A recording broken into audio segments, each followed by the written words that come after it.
Welcome back. आप देख रहे हैं योर मनी और हम दे रहे हैं आपके सवालों के जवाब। आपके पोर्टफोलियो को मैनेज करने की कोशिश हो रही है। कीर्तन जी उसमें हमारी मदद कर रहे हैं। और अब हमारे अगले कॉलर हैं doctor Arvind Kumar Bind from Varanasi Uttar Pradesh. Doctor साहब बहुत स्वागत और नमस्कार। बताइए क्या सवाल है।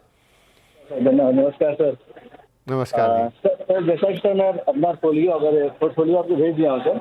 हाँ जी, हाँ जी। सर उसमें मेरा एक क्वेश्चन ये है सर, क्या जो मेरा गोल है उसको मैं अचीव कर पाऊंगा सर, या उस गोल को अचीव करने के लायक मेरी पोर्टफोलियो है या कोई चेंज करने की जरूरत है सर।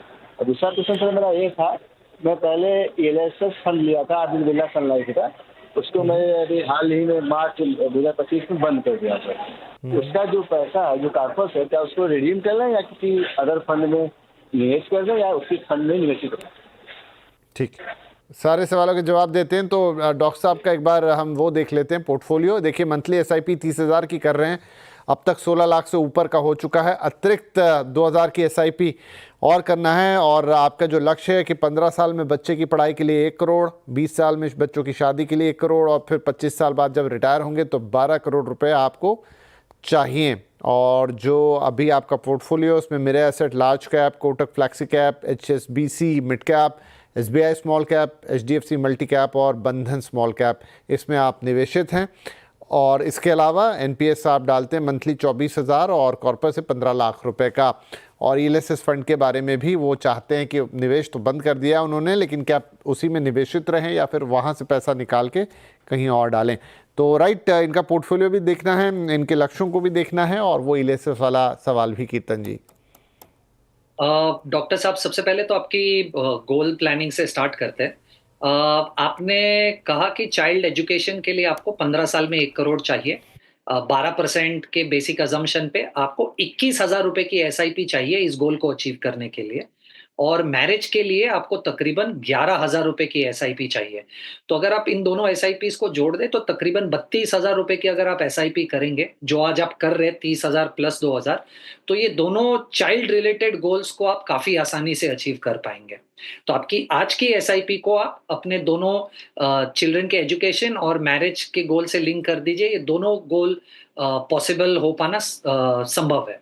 अब आपकी रिटायरमेंट में थोड़ा सा आपको ध्यान देने की जरूरत है, क्योंकि शायद एक्सपेक्टेशन थोड़ी सी ज्यादा है वर्सेस हम जितना आज निवेश कर रहे हैं। आपको क्यों ये कह रहा हूं, तो अगर आप मान के चले कि आपको 12 करोड़ रुपया चाहिए आज से 25 साल में, सबसे पहला कंपोनेंट हो गया आपके NPS का। मैं अगर अज्यूम करूं कि आप NPS में 24,000 रुपया हर महीना डालेंगे, ऑफ कोर्स आई अंडरस्टैंड कि ये पैसा बढ़ेगा, पर आगे कितना बढ़ेगा वो नंबर मेरे पास नहीं है। तो अगर मैं 24,000 पकड़ कर चलूं और आपका जो आज का 15-16 लाख रुपया ऑलरेडी NPS में है, इन दोनों को ध्यान में रखकर अगर 8% से मैं अगर कैलकुलेट करूं तो NPS में आपके पास तकरीबन 3 करोड़ 20 लाख रुपया इकट्ठा हो जाएगा आज से 25 साल बाद। आपका जो आज इक्विटी वाला पोर्टफोलियो है, जिसमें 16 लाख के करीब आज ऑलरेडी इन्वेस्टेड है, उस पे 12% की अजम्पशन पकड़ू तो वो 2 करोड़ 80 लाख जितना हो जाएगा। तो आपके पास कुल मिलाकर 6 करोड़ रुपया इकट्ठा हो जाएगा आज के 16 लाख रुपए आपके जो इक्विटी म्यूचुअल फंड में है प्लस आपके NPS को मिलाकर। तो 6 करोड़ हो जाएगा। पर अगर आपको 12 करोड़ करना है तो आपको एडिशनल 35,000 रुपए की SIP करनी पड़ेगी। तो आज आप जो कर रहे हो SIP, उससे आपके दोनों बच्चों के goals will be taken care of. और आज आपके पास जितना पैसा है प्लस आप NPS में जितना करोगे उससे 6 करोड़ की राशि इकट्ठा हो जाएगी।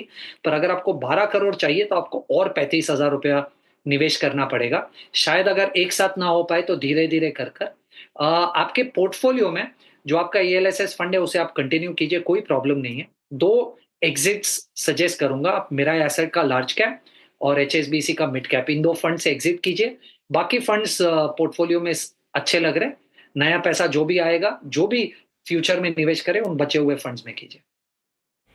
राइट डॉक्टर साहब, तो बस एक आपके फंड को लेकर जो था वो बता दिया। और अगर आपको 12 करोड़ वाला, बाकी आपके लक्ष्य हो जाएंगे, लेकिन वो करना है तो वहाँ पर फिर आपको थोड़ी SIP बढ़ा के 35,000 इंक्रीज़ करनी होगी। लेकिन जैसा कीर्तन भी कह रहे हैं, हमने पहले भी एक अपने दर्शक को बताया कि एक साथ अगर वो 35,000 संभव नहीं है तो धीरे धीरे करके उसकी तरफ बढ़े।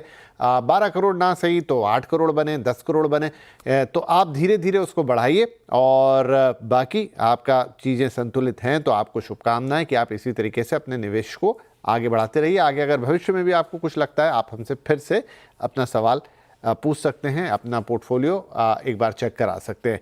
अच्छा, समाप्त करें उससे पहले कीर्तन, अभी डॉक्टर साहब का भी, उससे पहले एक और कॉलर, ELSS से सबका मुंह भंग क्यों हो रहा है? सबने क्यों उसमें अपनी इन्वेस्टमेंट रोक दी है?